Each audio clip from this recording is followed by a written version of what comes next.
Assalamualaikum warahmatullahi wabarakatuh. Perkenalkan, nama saya Andre Sirindia, NPM 1921-1202. Assalamualaikum warahmatullahi wabarakatuh. Nama saya Benar Josian, NPM 1921-1205. Perkenalkan, nama saya Rico Fedino, NPM 19211217. Perkenalkan, nama saya Marik Bumilang, NPM 19211223. Perkenalkan, nama saya Akbar Susalisi Kamsa, NPM 19211230. Perkenalkan, nama saya Islan Sanjaya, NPM 19211232. Perkenalkan, nama saya Jirafika, Prodi Ilmu Hukum. Perkenalkan, nama saya Sasa Ramajwita, NPM 19211242. Nama saya Anzani Putri, NPM 19211259. Di sini saya akan menjelaskan pengertian DPD atau Dewan Perwakilan Daerah. DPD merupakan suatu lembaga tinggi negara dalam sistem ketatanegaraan Indonesia yang anggotanya dipilih melalui pemilihan umum dari perwakilan setiap provinsi. Anggota DPD dari setiap provinsi yang jumlahnya sama dan jumlah dari semua anggota DPD tidak lebih dari sepertiga jumlah anggota Dewan Perwakilan Rakyat atau DPR. DPD paling sedikit bersidang sekali dalam 1 tahun. Dalam susunan dan kedudukan DPD diatur dalam Undang-Undang pada Pasal 22C ayat 1, 2, 3, dan 4 Undang-Undang Dasar Negara Republik Indonesia tahun 1945. Baik, materi selanjutnya yaitu sejarah terbentuknya Dewan Perwakilan Daerah. Di Indonesia, wacana pembentukan Dewan Perwakilan Daerah bukan hanya perdebatan yang muncul selama masa reformasi. Jauh hari sebelumnya, ketika berlaku Konstitusi Republik Indonesia Serikat tahun 1949, pembentukan Dewan Perwakilan Daerah yang merupakan bagian dari sistem bikameral atau sistem 2 kamar sudah disepakati menjadi model sistem perwakilan Indonesia. Dalam bab 3 Ketentuan Umum Konstitusi Republik Indonesia Serikat disebutkan bahwa Senat dan Dewan Perwakilan Rakyat adalah alat perlengkapan Federal Republik Indonesia Serikat. Sebagai majelis tinggi, berdasarkan pasal 80 Konstitusi Republik Indonesia Serikat, Senat mewakili daerah-daerah bagian dengan jumlah yang sama, yaitu 2 orang untuk setiap negara bagian. Sementara itu, sebagai majelis rendah, DPR mewakili seluruh rakyat Indonesia yang terdiri dari 150 anggota. Meskipun negara RIS hanya berumur sekitar 8 bulan, pada tanggal 17 Agustus 1950, negara serikat dibubarkan dan Konstitusi Republik Indonesia Serikat 1949 diganti dengan Undang-Undang Dasar Sementara 1950 yang merupakan dukungan terhadap sistem bikameral belum punah. Buktinya, dalam upaya membuat konstitusi baru yang dilakukan oleh konstituante, sistem bikameral tetap menjadi salah satu opsi bentuk lembaga perwakilan rakyat. Sayangnya, usaha konstituante tidak dapat diselesaikan secara tuntas karena Constitutional Assembly yang dibentuk berdasarkan hasil pemilu tahun 1955 dibubarkan Presiden Soekarno sebelum masa baktinya berakhir. Gagasan sistem bikameral yang mengalami mati suri sekitar 4 dasawarsa kembali menemukan momentum seiring dengan kuatnya desakan untuk melakukan reformasi total terhadap Undang-Undang Dasar 1945 pada awal era reformasi. Buktinya, sidang tahunan PR 2001 berhasil mencapai kesepakatan dasar untuk membentuk kamar kedua setelah DPR di Lembaga Dewan Perwakilan Rakyat. Materi selanjutnya adalah tentang tugas dan wewenang Dewan Perwakilan Daerah. Berdasarkan Undang-Undang Republik Indonesia Nomor 27 Tahun 2009 tentang MPR, DPR, DPD, dan DPRD, tugas dan wewenang Dewan Perwakilan Daerah yaitu sebagai berikut. Yang pertama, dapat mengajukan kepada DPR rancangan undang-undang yang berkaitan dengan otonomi daerah, hubungan pusat dan daerah, pembentukan dan pemekaran serta penggabungan daerah, pengelolaan sumber daya alam dan sumber daya ekonomi lainnya, serta yang berkaitan dengan perimbangan keuangan pusat dan daerah. Kedua, ikut membahas bersama DPR dan Presiden rancangan undang-undang yang berkaitan dengan hal sebagaimana dimaksud dalam huruf A. Ketiga, ikut membahas bersama DPR dan Presiden rancangan undang-undang yang diajukan oleh Presiden atau DPR yang berkaitan dengan hal sebagaimana dimaksud dalam huruf A. Keempat, memberikan pertimbangan kepada DPR atas rancangan undang-undang tentang APBN dan rancangan undang-undang yang berkaitan dengan pajak, pendidikan, dan agama. Kelima, dapat melakukan pengawasan atas pelaksanaan undang-undang mengenai otonomi daerah, pembentukan, pemekaran, dan penggabungan daerah, hubungan pusat dan daerah, pengelolaan sumber daya alam dan sumber daya ekonomi lainnya, pelaksanaan APBN, pajak, pendidikan, dan agama. Keenam, menyampaikan hasil pengawasan atas pelaksanaan undang-undang mengenai otonomi daerah, pembentukan, pemekaran, dan penggabungan daerah, hubungan pusat dan daerah, pengelolaan sumber daya alam dan sumber daya ekonomi lainnya, pelaksanaan undang-undang APBN, pajak, pendidikan, dan agama kepada DPR sebagai bahan pertimbangan untuk ditindaklanjuti. Ketujuh, menerima hasil pemeriksaan atas keuangan negara dari BPK sebagai bahan membuat pertimbangan kepada DPR tentang rancangan undang-undang yang berkaitan dengan APBN. Kedelapan, memberikan pertimbangan kepada DPR dalam pemilihan anggota BPK. Dan yang terakhir, yang kesembilan, ikut serta dalam penyusunan program legislasi nasional yang berkaitan dengan otonomi daerah, hubungan pusat dan daerah, pembentukan dan pemekaran serta penggabungan daerah, pengelolaan sumber daya alam dan sumber daya ekonomi lainnya, serta yang berkaitan dengan perimbangan keuangan pusat dan daerah. Tentang keanggotaan DPD. Dalam pasal 22C dan 22E, perubahan ketiga Undang-Undang Dasar 1945 disebutkan bahwa anggota DPD melalui pemilihan umum yang mana jumlahnya sama di semua provinsi. Hal tersebut berarti keanggotaan DPD tidak boleh lebih dari sepertiga jumlah anggota DPR. Hal ini diperjelas dalam pasal 33 ayat 1 Undang-Undang Nomor 22 2003 bahwa jumlah anggota DPD sebanyak.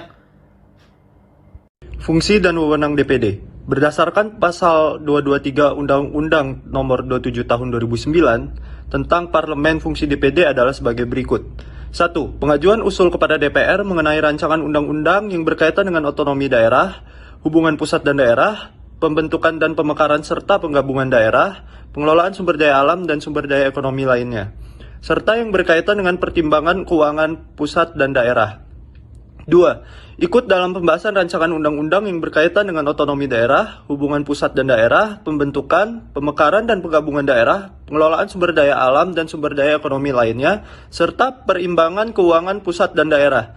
3. Pemberian pertimbangan kepada DPR atas rancangan undang-undang tentang anggaran pendapatan dan belanja negara dan rancangan undang-undang yang berkaitan pajak, pendidikan, dan agama.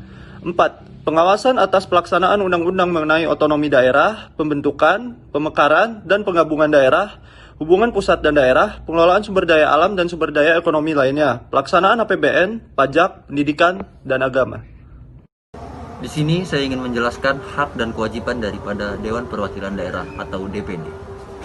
Hak Dewan Perwakilan Daerah, yang pertama, menyampaikan usul dan pendapat. Yang kedua, memilih dan dipilih. Yang ketiga, membela diri. Yang keempat, imunitas. Yang kelima, protokoler. Yang nomor 6, keuangan dan administratif. Kewajiban daripada DPD adalah mengamalkan Pancasila, melaksanakan Undang-Undang Dasar Negara Republik Indonesia tahun 1945, dan menaati segala peraturan perundang-undangan. Selanjutnya, melaksanakan kehidupan demokrasi dalam penyelenggaraan pemerintahan. Yang selanjutnya, mempertahankan dan memelihara kerukunan nasional dan keutuhan negara kesatuan Republik Indonesia. Yang selanjutnya, memperhatikan upaya peningkatan kesejahteraan rakyat. Yang nomor 6, menyerap, menghimpun, menampung, dan menindaklanjuti aspirasi masyarakat dan dari daerah. Mendahulukan kepentingan negara di atas kepentingan pribadi, kelompok, dan golongan. Selanjutnya, memberikan penanggung-jawaban secara moral dan politis kepada pemilih dan daerah pemilihnya. Menaati kode etik dan peraturan tata tertib DPD. Yang terakhir, menjaga etika dan norma adat daerah yang diwakilinya. Sekian, terima kasih. Berkenan dengan kewajiban tersebut, hal itu mempertegas fungsi politik legislatif anggota DPD RI yang meliputi representasi, legislasi, dan pengawasan yang dicirikan oleh sifat kekuatan mandatnya dari rakyat pemilih, yaitu sifat otoritatif atau mandat rakyat kepada anggota. Di samping itu, ciri sifat ikatan atau binding, yaitu ciri melekatnya pemikiran dan langkah kerja anggota DPD RI yang semata-mata didasarkan pada kepentingan dan keberpihakan pada rakyat daerah. Fungsi, tugas, dan wewenang DPD. Sesuai dengan konstitusi, format referensi DPD RI dibagi menjadi fungsi legislasi, pertimbangan dan pengawasan pada bidang-bidang terkait sebagaimana berikut ini. Fungsi legislasi, tugas dan wewenang. Dapat mengajukan rancangan undang-undang kepada DPR. Yang kedua, ikut membahas RUU. Bidang terkait otonomi daerah, hubungan pusat dengan daerah, pembentukan, pemekaran, dan penggabungan daerah, pengelolaan sumber daya alam, dan sumber daya ekonomi lainnya, pertimbangan keuangan pusat dan daerah. Fungsi pertimbangan, tugas dan wewenang. Yang pertama, memberikan pertimbangan kepada DPR. Fungsi pengawas, tugas dan wewenang. Yang pertama, dapat melakukan pengawasan atas pelaksanaan undang-undang dan menyampaikan hasil pengawasan kepada DPR sebagai bahan pertimbangan untuk ditindaklanjuti. Yang kedua, menerima hasil pemeriksaan keuangan negara yang dilakukan BPK. Bidang terkait otonomi daerah, hubungan pusat dengan daerah, pembentukan dan pemekaran, serta penggabungan daerah, pengolahan sumber daya alam serta sumber daya ekonomi lainnya, perimbangan keuangan pusat dan daerah, pelaksanaan anggaran pendapat dan belanja negara APBN, pajak, pendidikan, dan agama. Di sini saya akan menjelaskan tentang hubungan antara DPD dengan MPR. Pertama, fungsi legislasi.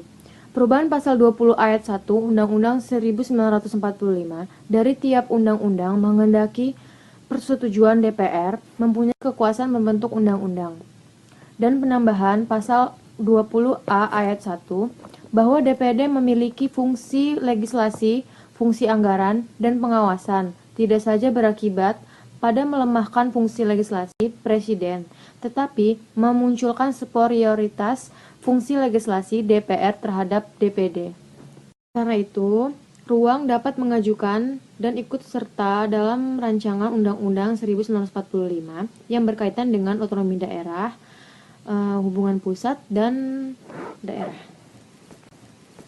2. Dalam fungsi anggaran, pasal 22 ayat 2 Undang-Undang 1945 menyatakan memberikan pertimbangan kepada DPR atas rancangan undang-undang, anggaran, pendapatan, dan belanja negara.